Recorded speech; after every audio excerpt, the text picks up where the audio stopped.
Have you ever wondered if you're secretly broke compared to everyone else your age? Maybe you're lying awake at 3 in the morning, scrolling through your banking app, wondering how your college roommate just bought a house, while you're still trying to figure out why your credit card balance keeps growing despite your best intentions. Or perhaps you're at a dinner party, listening to someone casually mention their savings account balance, and you're sitting there thinking, well, at least I have savings in my checking account for about 12 minutes after payday. Well, today I'm going to serve up some brutal reality about what the average 30-year-olds for finances actually look like. Trust me, some of these numbers are going to make you feel either significantly better or significantly worse about your situation. Either way, by the end of this series, you'll know exactly where you stand compared to your peers. And more importantly, you'll understand why so many people your age are struggling with money in ways that previous generations never had to deal with. I spend way too much time analyzing personal finance data and figuring out why entire generations seem to be financially stuck despite earning more money than their parents ever did. If you're interested in understanding the real financial landscape for 30-year-olds and maybe getting some perspective on your own situation, make sure to subscribe and hit the like button if this information helps you out. Now, before we dive into these eye-opening statistics, let me ask you something. When you think about the average 30-year-old's financial situation, what comes to mind? Do you picture someone who's got their act together, steadily building wealth, maybe shopping for their first house, planning a wedding, starting to think seriously about retirement? Or do you imagine someone who's basically treading water financially, making decent money, but somehow never getting ahead, wondering why adulting feels so much more expensive than anyone warned them about? The truth is, most of us have absolutely no idea what normal actually looks like when it comes to money at 30. We might have assumptions based on what we see on social media or hear from friends, but the reality is often dramatically different from what we imagine. And here's what makes this whole topic so fascinating and frankly a little disturbing. Understanding these numbers isn't just about satisfying your curiosity or making yourself feel better about your own financial situation. It's about recognizing that there's one massive shift happening in how entire generations approach money, debt, and wealth building. Think about it this way. Your parents probably bought their first house in their 20s, had minimal student loan debt, and realistically expect their income to provide a comfortable, middle-class lifestyle. But if you're 30 today, you're navigating a completely different financial landscape. You're dealing with student loan balances that would have been unthinkable 30 years ago, housing costs that consume massive portions of your income, and economic realities that have fundamentally changed what it means to be financially successful. So, let's start with something that affects virtually every 30-year-old in America today: student loan debt. And I'm warning you right now, these numbers are going to be shocking, especially when you see how they compare to what previous generations dealt with. According to the most recent federal data, 30-year-olds are carrying an average of $42,000 in student loan debt. $42,000. That's not a typo, and that's not the total amount they borrowed. That's what they still owe after years of making payments. To put this in perspective, that's more than many people's annual salary, and it represents debt that most 30-year-olds will be carrying well into their 40s. And here's where it gets really interesting. And by interesting, I mean completely insane. The average monthly payment on that $42,000 is about $436. That's $436 every single month that can't go towards saving for a house, building an emergency fund, investing for retirement, or frankly, just enjoying life. It's money that disappears into the federal loan servicing system for the next decade, assuming you're on the standard 10-year repayment plan. Now, here's the kicker that nobody talks about. A huge percentage of 30-year-olds aren't even on the standard repayment plan. Because $436 a month is too much for their budget, they've switched to income-driven repayment plans that lower their monthly payments but extend their repayment period and often result in their loan balances actually growing over time due to interest capitalization. Let me tell you about Michael. And this is a real situation that represents millions of 30-year-olds across the country. Michael is 31, works as a software engineer, and earns $75,000 a year, which sounds pretty good, right? He's definitely above average for his age group. But Michael has $65,000 in student loans from his computer science graduate program. When he first graduated, he chose an income-driven repayment plan because the standard payment seemed overwhelming. His monthly payment was $420, which felt manageable. But here's what happened over the next 3 years. Despite making every single payment on time, Michael's loan balance grew from $65,000 to $68,500. His payments weren't even covering the interest that was accumulating. So, he was literally paying money every month to watch his debt increase. The psychological impact of this cannot be overstated. Imagine the feeling of being responsible, making your payments, doing everything you're supposed to do, and watching your debt grow. Anyway, when Michael finally realized what was happening and switched to the standard repayment plan, his monthly payment jumped to $780 because now he was paying on the higher principal balance. That's over 15% of his gross income and about 20% of his take-home pay after taxes and retirement contributions. Michael's story illustrates something crucial about student loan debt for 30-year-olds. It's not just about the monthly payment amount. It's about how the complexity of repayment options can actually trap borrowers in cycles of growing debt, and how this affects major life decisions, like when to get married, when to buy a house, when to start a family. These are all typical considerations for people in their 30s. Student loan debt is fundamentally altering the timeline for these milestones. The ripple effects of student loan debt extend far beyond just the monthly payments. Recent data shows that student loan delinquency has caused credit score drops of 100 points, or more for over 1 million borrowers. People who previously had credit scores of 720 or higher saw average declines of 177 points. This means that 30-year-olds who might have qualified for good mortgage rates, car loans, or credit cards are now facing higher borrowing costs or outright denials for new credit. It creates this vicious cycle where student loan problems compound into broader financial difficulties, affecting everything from car purchases to home ownership prospects. And unlike other types of debt, student loans can't be discharged in bankruptcy, meaning this burden follows 30-year-olds regardless of their financial circumstances. Student loans are just one piece of the debt puzzle for 30-year-olds. Credit card debt tells an equally concerning story, and it reveals how economic pressures and lifestyle inflation converge during this particular life stage. The average 30-year-old is carrying over $4,000 in credit card debt. Now, $4,000 might not sound catastrophic compared to those student loan numbers, but credit card debt operates completely differently. We're talking about interest rates averaging around 22% annually, which means that $4,000 balance costs almost $900 per year just in interest payments. But here's what's really happening with credit card debt for 30-year-olds. This is where the story gets more complex and frankly more relatable. This isn't necessarily debt from reckless spending or luxury purchases. This is debt from the reality of being 30 in America today. 30-year-olds today are using credit cards to cover basic necessities that previous generations could afford with their regular income. We're talking about groceries when paychecks don't stretch as far as expected, car repairs that can't wait for the next pay period, medical expenses that insurance doesn't fully cover, and yes, occasionally some retail therapy after staring at student loan balances that seem to multiply like rabbits. The data shows that younger consumers, especially millennials and Gen Z, are increasingly using credit cards and buy now, pay later services for everyday necessities. This isn't about buying designer handbags or taking luxury vacations. This is about the gap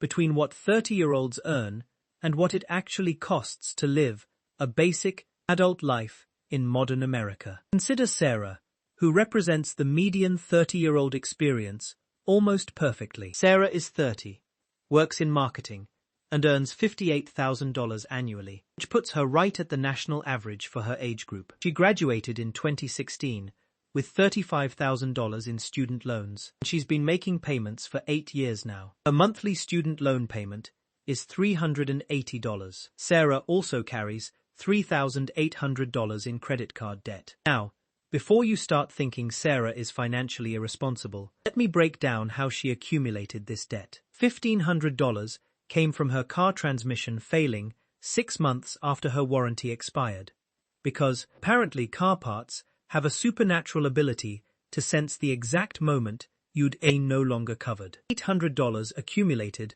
from medical expenses when she had to go to urgent care twice in 1 year. And her high-deductible health plan decided that being sick was clearly a lifestyle choice she should pay for. The remaining $1,500 represents what financial experts euphemistically call lifestyle inflation, but what Sarah calls trying to maintain her sanity while adulting. This includes things like occasionally buying groceries without checking her bank balance first, replacing her laptop when it decided to crash during an important work presentation, and yes, sometimes ordering takeout after working a 10-hour day because the alternative was crying into a bowl of cereal. Sarah's minimum credit card payment is about $120 monthly. But here's where the mathematics of being 30 gets really depressing. At 22% interest, if Sarah only makes minimum payments, she'll be paying off this debt for over 18 years and will end up paying more than $8,000 total for that transmission repair and those urgent care visits. The real problem isn't that Sarah is financially irresponsible. The real problem is that she is spending 38% of her take-home pay on rent for a 1-bedroom apartment, another 15% on her car payment and insurance, and roughly 10% on student loans and credit card payments combined. This leaves her with limited funds for building an emergency fund, which means the next unexpected expense will likely end up on a credit card too. Sarah's situation perfectly illustrates why credit card debt has become such a persistent problem for 30-year-olds. It's not about lack of financial discipline. It's about the mathematical reality that even responsible spending habits and steady employment can barely keep pace with the cost of basic adult responsibilities. But here's where things get even more interesting. And by interesting, I mean soul-crushingly expensive. Let's talk about housing, because this is where 30-year-olds today face perhaps the most dramatic departure from previous generations' financial experiences. The home ownership rate for adults under 35 has dropped to 37%, the lowest level in 4 years. This means that nearly 2/3 of 30-year-olds are still renting, not by choice, but because home ownership has become mathematically impossible for most people their age. The average home price in America is now over $500,000. $500,000. To put this in perspective, that means a typical 30-year-old would need a $100,000 down payment to put 20% down and avoid private mortgage insurance. $100,000. Most 30-year-olds don't have $100,000 in their checking account, let alone available for a down payment. But wait, it gets worse. Even if you could somehow scrape together that down payment, the average interest rate for a 30-year mortgage in 2024 was 6.47%. That means monthly payments on a $500,000 house with 20% down would be approximately $2,400, not including property taxes, insurance, and maintenance. But $2,400 per month. Remember Sarah, our median 30-year-old, earning $58,000 annually. Her take-home pay after taxes is probably around $3,800 monthly. A $2,400 mortgage payment would consume 63% of her entire take-home income. Financial experts recommend spending no more than 28% of gross income on housing, which for Sarah would be about $1,350 monthly. This is why so many 30-year-olds are still living in apartments that cost $1,800 to $2,000 per month in rent. They're spending 40 to 50% of their income on housing, not because they're making poor choices, but because those are literally the only options available in most markets. The psychological impact of this housing situation cannot be understated. Previous generations viewed their 20s as the time to get established, and their 30s as the time to buy a house, start a family, and build wealth through home ownership. Today's 30-year-olds are watching their rent payments disappear into landlords' pockets month after month, building zero equity while home prices continue rising faster than their ability to save for down payments. Many 30-year-olds find themselves in this bizarre financial limbo, where they earn too much to qualify for first-time homebuyer assistance programs, but too little to actually afford homes in the areas where they work. They're stuck paying rent that's often higher than mortgage payments would be,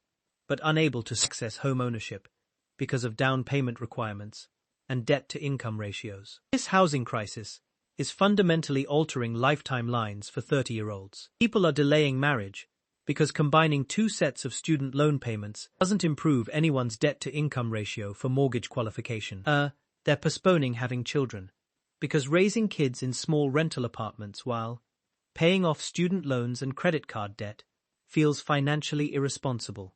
They're watching their peers in lower-cost areas buy houses and start families while feeling trapped in expensive cities where their careers are located. But home ownership remains a fantasy.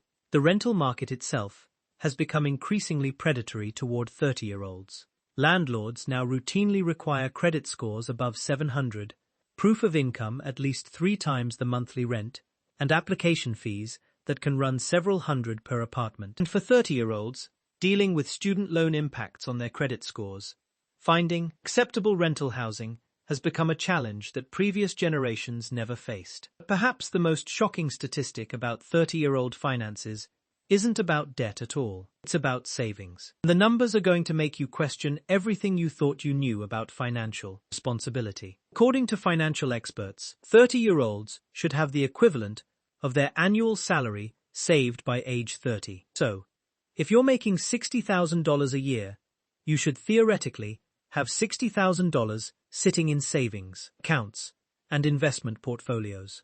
Ready for the reality check? Only 14% of Americans have at least $100,000 in savings. And half of all Americans can cover an unexpected $1,000 expense without going into debt. Let me repeat that, because it's important. More than half of Americans your age cannot handle a $1,000 emergency without borrowing money. We're not talking about a major medical crisis or losing your job. We're talking about your car needing new tires, or your laptop deciding to transform into an expensive paperweight at the worst possible moment. The median savings balance for all Americans is $62,400. Remember, that includes people of all ages, including those nearing retirement who have had decades to accumulate wealth. When you break it down by age, the numbers become even more sobering. The reality is that most 30-year-olds have savings balances that financial advisors would describe as dangerously inadequate. But here's where the story gets really interesting. This is something that nobody talks about in those cheerful financial planning articles. The advice to have a year's salary saved by 30 assumes that 30-year-olds have been able to save consistently throughout their 20s. It assumes they weren't dealing with entry-level salaries, student loan payments, high rent costs, and all the expenses that come with establishing adult life. Think about the mathematics here. If you graduated college at 22, with student loans, spent your early 20s earning $30,000 to $40,000 annually, while paying $600 monthly in student loans and $1,200 monthly in rent, when exactly were you supposed to accumulate this magical year, salary, and savings? It's like telling someone to run a marathon while carrying a 50-pound backpack, and then wondering why they're not setting speed records. The gap between financial advice and financial reality for 30-year-olds has become so wide that it's almost comical. Financial planning websites cheerfully suggest that 30-year-olds should be saving $800 monthly toward retirement alone, not counting emergency funds or other savings goals. $800 monthly for someone earning the median income of $58,000. That represents about 25% of their take-home pay after taxes. Meanwhile, back in the real world, that same person is spending 38% of their income on rent, 10% on student loans, and trying to maintain a social life that doesn't well, exclusively eating peanut butter sandwiches in their studio apartment. The idea of having $800 left over each month for savings exists in the same fantasy realm as unicorns and affordable healthcare. This creates what I call the financial advice paradox for 30-year-olds. Every article, podcast, and financial guru tells them they should be saving more, investing aggressively, and building wealth for the future. The actual financial constraints they face make following this advice practically impossible without making sacrifices that would negatively impact their career prospects, relationships, or mental health. Consider retirement savings specifically, because this is where the disconnect between expectations and reality becomes most apparent. According to Fidelity, 30-year-olds should have a full year's salary in their retirement accounts. If you're earning $60,000, you should have $60,000 in your 401k. In reality, most 30-year-olds have retirement balances that wouldn't fund a decent vacation, let alone decades of not working. The average retirement account balance for people in their 30s hovers around $14,000. $14,000 to fund potentially 40 years of retirement. Using the traditional 4% withdrawal rule, that $14,000 would generate about $560 annually in retirement income. That's $46 per month. $46 monthly wouldn't cover a cell phone bill, let alone housing, food, healthcare, and all the other expenses that come with being alive. So there you have it, a brutally honest financial reality of being 30 in America today. If these numbers made you feel worse about your situation, remember, you're not alone in this economic hellscape. If they made you feel better, congratulations on beating some pretty depressing odds. Either way, understanding where you actually stand compared to your peers is the first step toward making better financial decisions. Because let's be honest, pretending everything is fine while drowning in debt isn't a strategy. It's due